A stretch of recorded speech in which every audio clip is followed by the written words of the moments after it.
A quiet breeze rustles through the trees, their leaves shimmering in the gentle light of dawn. Along a narrow city street in late 19th century Chicago, Horatio Spafford sits at his desk, listening to the distant sounds of carriages and the waking world beyond his window.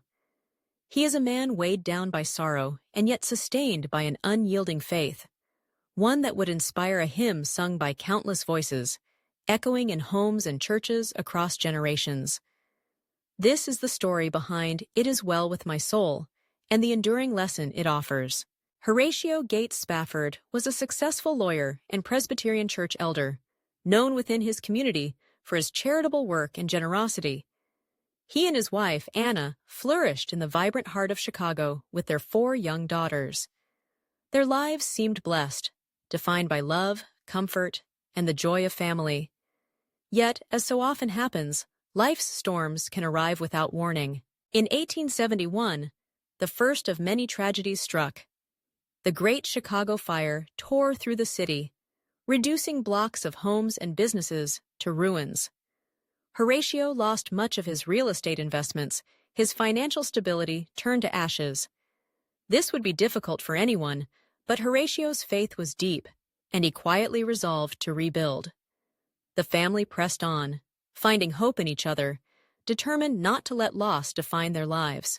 But the pain was far from over. 2 years later, wanting to give his wife and daughters a respite from hardship, Horatio planned a family trip to Europe. A church friend, the evangelist Dwight L. Moody, was holding revival meetings in England, and Horatio thought it would be the perfect opportunity to combine solace and service. However, business matters detained him in Chicago at the last moment. He sent Anna and his 4 daughters ahead, promising to join them soon. The SS Ville du Havre was a grand French steamship, its decks bustling with travelers and promise. Anna and her daughters found themselves among 313 passengers, their hearts light with anticipation. But in the dark of night, disaster struck. The ship collided with an iron sailing vessel and sank in 12 minutes to the bottom of the frigid Atlantic. Out of more than 300 people, only a handful survived. Anna Spafford survived. Her daughters, Annie, Maggie, B.C., and Tanetta, were lost to the sea. Upon reaching Wales, Anna sent a telegram to her husband, just 2 heart-shattering words: saved alone. In the wake of this unimaginable loss, Horatio boarded the next ship to join his grieving wife. As his vessel approached the location where the Ville du Havre had gone down, the captain called Horatio to the deck. He informed him that they were passing over the very spot where his daughters had perished. Standing there, with nothing but rolling waves and an endless horizon, Horatio confronted the chasm of his sorrow. But in that moment, consumed by grief but steadied by faith, words came to his mind.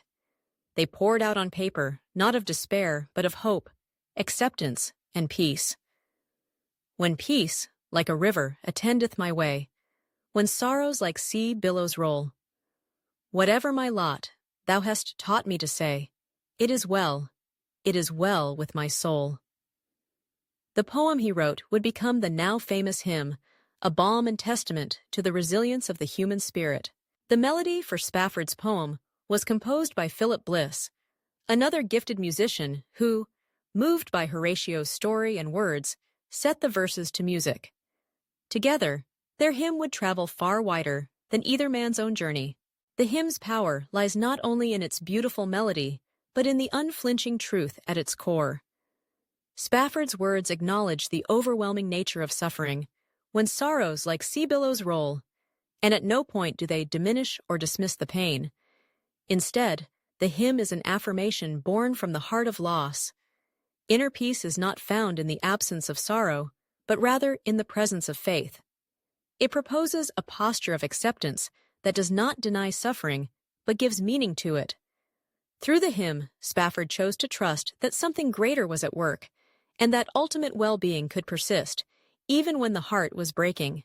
There is a universal lesson here, one that reaches across time and circumstance. Life inevitably brings waves of pain, unexpected loss, setbacks, and heartache. Everyone, at some point, stands on the deck of their own storm-tossed ship, faced with sorrow that feels too great to endure. The lesson of It Is Well With My Soul is not a shallow call to pretend all is well when it is not, nor a suggestion that faith eliminates grief. Rather, it is a reminder that a person's deepest peace is anchored not in circumstances, but in conviction and hope. A sense that, even in the darkest night, dawn will break. For Horatio and Anna, the years that followed tested their faith further. They eventually settled in Jerusalem, founding the American colony, a community devoted to helping the poor, orphans, and refugees, regardless of creed or nationality. Their suffering became the soil from which compassion grew. Their story a living example of how broken hearts, when surrendered, can become vessels of comfort and healing for many. Each time the words of the hymn are sung, softly in solitude, or in the company of a congregation, they invite listeners into that same trust and surrender. They encourage a reflection, not "why has this happened to me?" but "how can I find peace, even here?" They offer hope that, though suffering is real and loss is inevitable, one's soul can still find rest, in faith, in love, and in the confidence that somehow, even through sorrow, it can truly be well. Thus, the story behind "It Is Well With My Soul" is not one defined solely by tragedy, but by transformation.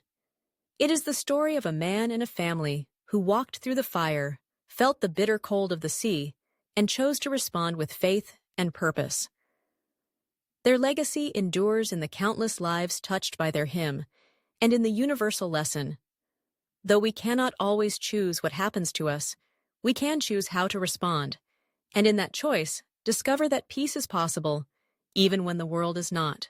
Let this be our reminder, for whenever sorrow rises and hope seems distant, that the quiet strength within us can echo those enduring words. It is well with my soul.